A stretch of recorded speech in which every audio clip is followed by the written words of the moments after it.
Question number 23 निकाल क्या रहे हम? Cash from investing activity, right?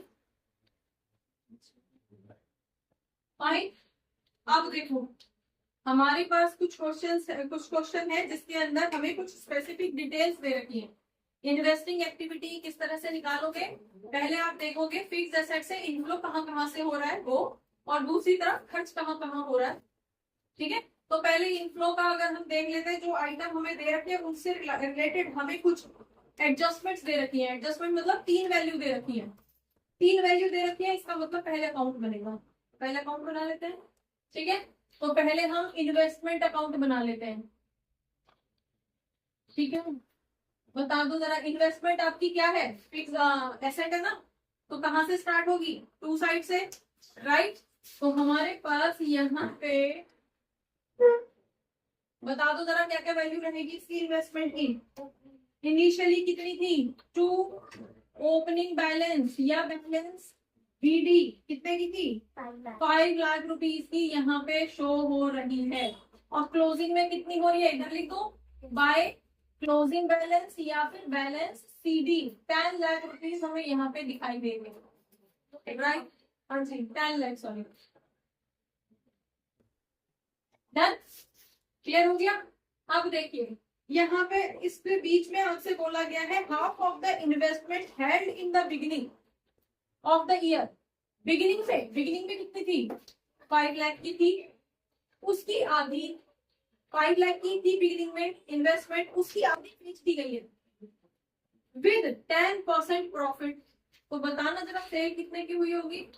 Cell कितने की हुई होगी? सेल ऑफ इन्वेस्टमेंट आधी इसकी कितनी हुई? 2,50,000 तो बेच दी। ठीक है, प्लस उस पे 10% का प्रॉफिट लिया है। 10% का प्रॉफिट लिया है तो कितने की रही होगी आपकी? ये 275 की आपने बेच दी होगी। समझ में आ गया, राइट?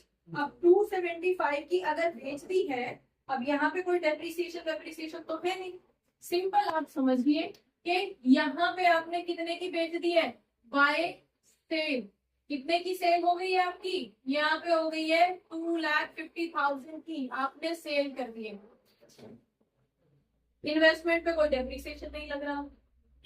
ठीक है, यहाँ से रिलेटेड कोई भी हमारे पास जो प्रॉफिट वगैरह उसको हम यहाँ पे ऐसा कंसीडर नहीं करेंगे क्योंकि प्रॉफिट तो अलग जाएगा। डन? तो बता दो जरा कितने की परचेज किया आपने? Finally purchase during the year कितने की हुई है? परचेज किया आपने 7,50,000 की। समझ आया या नहीं?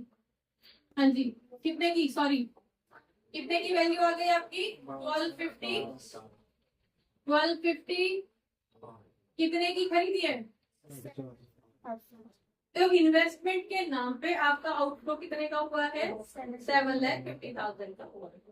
डन? क्लियर है? ये ऑन है मनी? ऑन है ना? ठीक है, चलिए अब आ जाते हैं मशीनरी अकाउंट पे। मशीनरी पे डेप्रिसिएशन भी लग रहा है। ठीक है, मशीनरी पे डेप्रिसिएशन भी लग रहा है, डेप्रिसिएशन भी कंसीडर करेंगे। डन? तो अब हम यहाँ पे बना लेते हैं क्या? Machine account. मशीन अकाउंट बना दो, बता दो भाई। ओपनिंग कितनी रहेगी, क्लोजिंग कितनी रहेगी? Land and building account. हाँ जी, अच्छा मशीन मैंने बोल दिया, land and building. Land and building account fix asset में। ठीक है, बता दो ओपनिंग कितनी थी? ओपनिंग थी, हाँ जी, 2। बैलेंस बीडी आपने क्या लिखा है? 9 लाख की थी, राइट? और क्लोजिंग में कितनी है? बाय क्लोजिंग बैलेंस या बैलेंस सीडी। बैलेंस सीडी कितना? 15 लाख का क्लोजिंग दिखाई दे रही है। डन? इस बीच में कुछ डेप्रिसिएशन भी लगा है, और डेप्रिसिएशन कितना है? 50,000, और वो इसी स्पेसिफिक ईयर के लिए दे रखा है। कोई मशीन बेची, कोई डिटेल नहीं है, सिर्फ ये बता रखा है कि डेप्रिसिएशन भी लगा है 50,000 का। तो डेप्रिसिएशन किस साइड आता है? Bye depreciation account. करंट और इस साल में डायरेक्ट वैल्यू दे रखी है डेप्रिसिएशन की, निकालनी नहीं है कहीं से। कितनी? 50,000। 50,000 का आपका डेप्रिसिएशन भी लगा हुआ है, राइट। और कोई प्रॉफिट लॉस कुछ नहीं है, सेल वगैरह कुछ नहीं है, क्लोज कर दूंगी। कितनी हुई? 1550, ठीक है। 15,50,000, 15,50,000 यहाँ पे डाल दी। बता दो कितनी बचेगी? 650, ठीक है। तो आउटफ्लो आपका परचेज कितने का हुआ? 650 का हुआ होगा टू परचेज अकाउंट, ठीक है। कितने की परचेज हुई है? Machinery purchase, sorry land and building purchase, ठीक है। तो लैंड एंड बिल्डिंग कितने की परचेज करी आपने? 6,50,000 की परचेज। क्लियर हो गया? आगे बढ़े, डन। चलो अब तो सारी वैल्यू हमारे पास आ ही चुकी है, कर दो। इनफ्लो बता दो जरा कहाँ कहाँ से हुआ है इनफ्लो।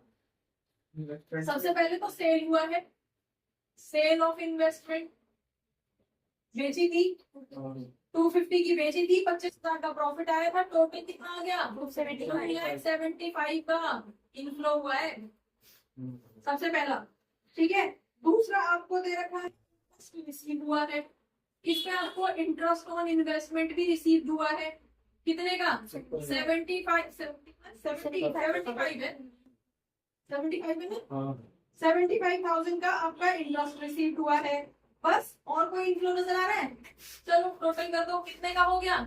275 और 75 350, तो 3,50,000 का आपको इनफ्लो हुआ है कैश का, राइट। अब दिखा दो जरा आउटफ्लो। आउटफ्लो तो बहुत सारा हुआ है।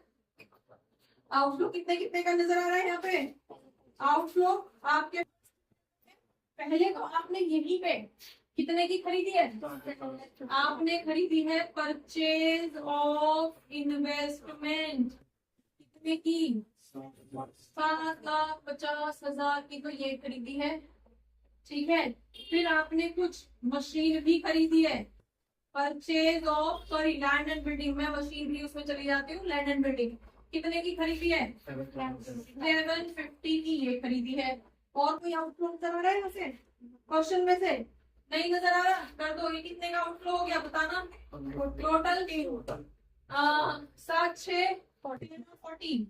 14 lakhs का आउटफ्लो नजर आ रहा है। आउटफ्लो है ब्रैकेट के अंदर रखोगे। अब बता दो जरा क्या आ जाए? कैश फ्रॉम या यूज्ड? क्या वर्ड यूज करूं? कैश फ्रॉम इन्वेस्टिंग एक्टिविटी या cash used investing activity? Cash, yes, clear है।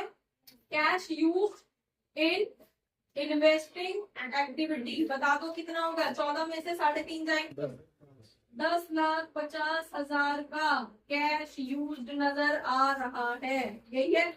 क्लियर है, डन। और हमने वर्ड क्या यूज किया है? यूज। यूज क्यों किया है? क्योंकि नेगेटिव वैल्यूज आता है।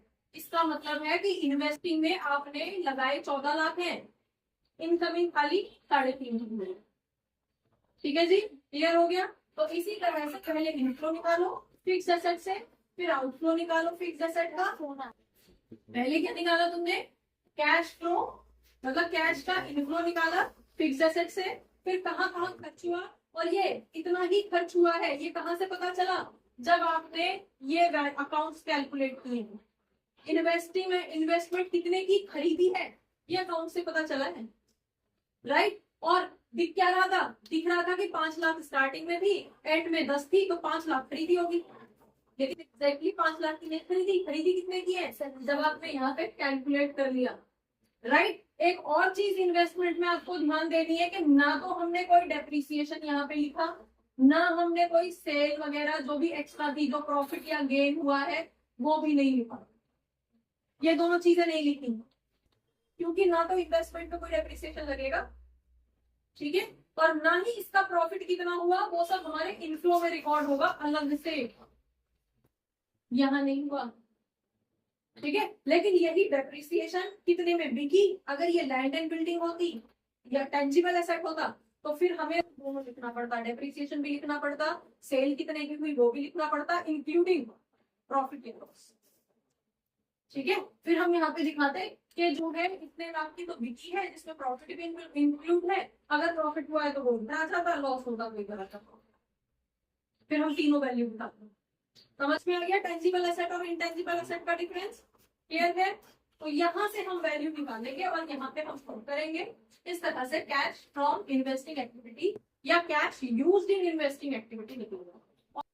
बच्चों होपफुली बहुत सारे डाउट्स इस क्लास से रिलेटेड, इस टॉपिक से रिलेटेड आपके क्लियर हुए होंगे इस क्लास को देखने के बाद में। अगर रियली आपके कुछ डाउट्स, आपको ये क्लास अच्छी लगी है तो आप इसको लाइक करिए, सब्सक्राइब करिए और अपने फ्रेंड्स के साथ शेयर करिए।